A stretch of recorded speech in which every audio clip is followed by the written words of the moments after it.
Hello everybody, and welcome back to another video. In today's video, of course, I'll be reading to you another SCP. This one is SCP-8891, otherwise known as Nervous Tick. This is by Anorak and Cercile. So, without further ado, let's get into the video. Item number SCP-8891. Object Class Safe. Special Containment Procedures. Information suppression protocols shall remain in effect until such time that SCP-8891's component technologies can be reproduced by mundane science. Description: SCP-8891 is the Uelo-EX neural prosthetic implant produced by Lotus Paramedical between 1994 and 1996.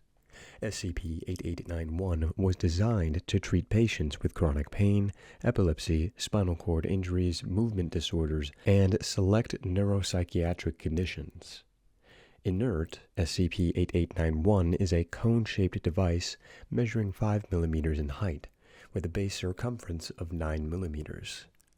Once implanted adjacent to the user's spinal cord, SCP-8891 extrudes microscopic tentacles composed of biocompatible aluminum and gold, with segments separated by variable thickness plastic mesh. Each connector has a radial cross-section of 60 micrometers and a length of up to 3 meters.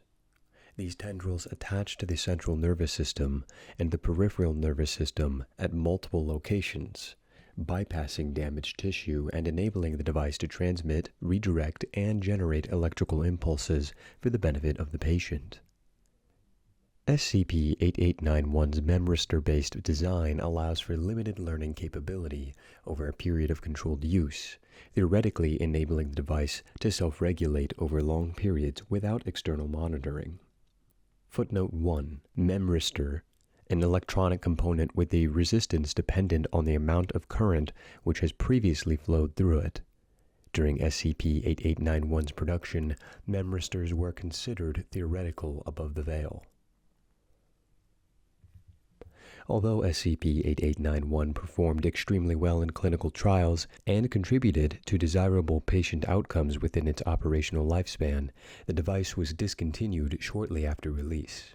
Internal documentation states that Lotus overestimated the demand for medical implants in anomalous markets, and that sales of the Uelo-EX had failed to meet expectations. Footnote 2. In accordance with export control policy, Lotus Paramedical conducted business exclusively in veiled communities, most notably 3 Portlands, Yurtek, Hongxing, Kowloon Walled Cortex, and Shigoku Cellar. Combined with high manufacturing costs, the growth of non-invasive treatment options, and the para-economic bust of the 1990s, the company's board of directors voted to halt production. In Q2 1997, Lotus discontinued access to its proprietary maintenance toolkit and ceased providing technical support to its 639 customers. SCP-8891's service life was estimated at 10 years. Starting in 2004, an increasing number of patients began to report serious complications. Documented side effects include relapse of prior symptoms, implant rejection, bacterial infection, organ perforation, heavy metal poisoning, footnote 3, likely resulting from contamination during the manufacturing process, blindness, deafness, hallucinations, hyperalgesia, footnote 4, decreased pain sensitivity, polyphagia, footnote 5, a constant sensation of hunger that does not diminish while eating, alien hand syndrome, supernumerary phantom limb syndrome, footnote 6, distinguished from conventional phantom limb syndrome in that the patient experiences sensory information from the extremities that have never existed, depression, mood swings, depersonalization derealization disorder, endocrine disease, dementia, aphasia, dysarthria, footnote 7, speech impairment resulting from a damaged motor system, dysautonomia, Footnote 8. Dysfunction of the autonomic nervous system, cranial nerve disease, stroke, seizures, paralysis, coma, and death. As of January 1, 2010, all 422 surviving implant recipients reside in the paranormal enclaves. The majority of these users have experienced mild to severe complications, but have not been able to obtain treatment, due in part to the prohibitive cost of surgical intervention. Footnote 9. Estimated at $60,000 to $750,000 US per patient, and low probability of success. Since the product is closely intertwined with the patient's nervous system, it is nearly impossible to extract SCP-8891 without causing severe injury. Disabling the central processing unit has also proven ineffective, unless SCP-8891 receives new instructions from a genuine maintenance toolkit. The onboard memristors will continue functioning indefinitely. Lotus Paramedical was dissolved during the 2008 recession. All of their physical assets were liquidated and intellectual property rights were transferred to the parent company, Neptune Diversified Holdings. To date, class action lawsuits have seen no compensation.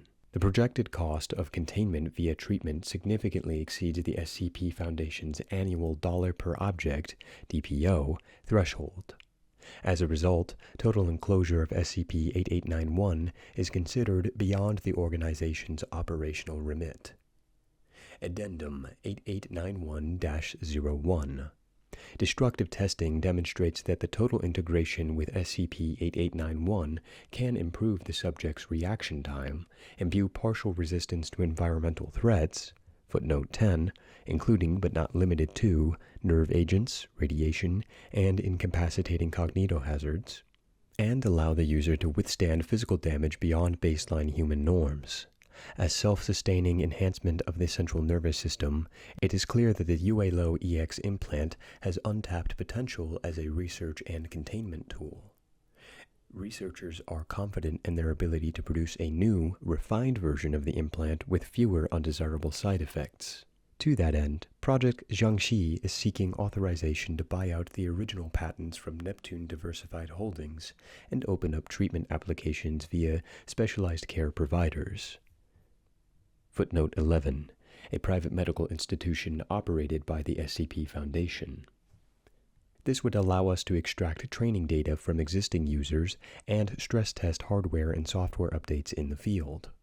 With hundreds of SCP-8891 recipients in need of palliative care, and an ever-increasing number of Mobile Task Force operatives injured in the line of duty, it is unlikely that Project Jiangxi will ever run out of willing volunteers. Addendum 8891-02. On July 22, 2011, Patient X, 76-year-old male, was admitted to St. Hedwig's Hospital in Three Portlands following a slip-and-fall accident. Despite a fractured C4 vertebra, damage to the brainstem, and the absence of verbal communication, the subject remained ambulatory and responsive to stimuli. Reviewing his medical file, doctors noted that Patient X had received an SCP-8891 implant in 1996 to treat the emerging symptoms of Parkinson's disease. Electroencephalography revealed that Patient X is conscious but completely unable to control his actions, similar to mundane locked-in syndrome.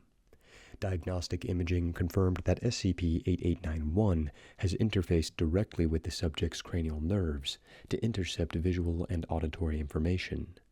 Given these exceptional circumstances, St. Hedwig's administration elected to transfer the patient to specialized care providers for long-term supervision.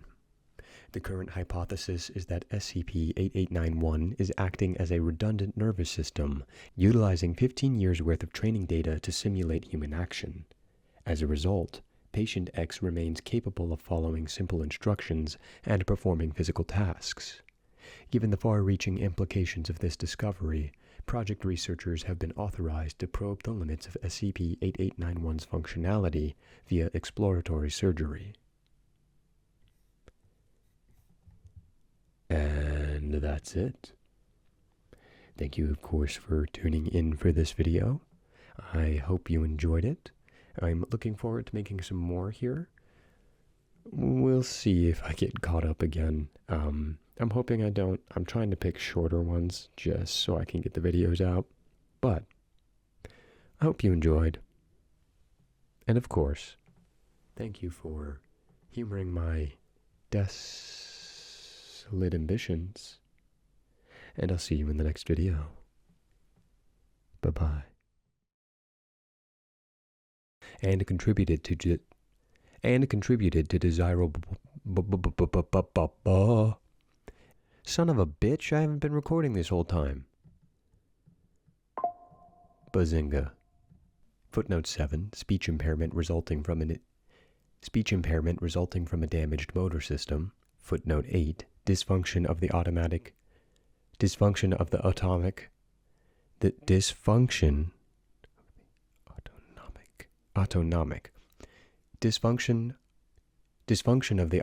nervous system was admitted to St. Hedwig's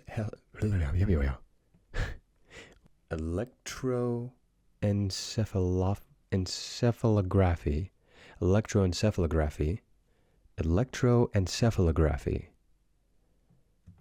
I think. Electroencephalography revealed the... God! No! I had it! St. Hedwig's administration. Okay. St. Hedwig's administration... come on, blah, blah, blah, blah, blah. Utilizing 15 years worth of training data.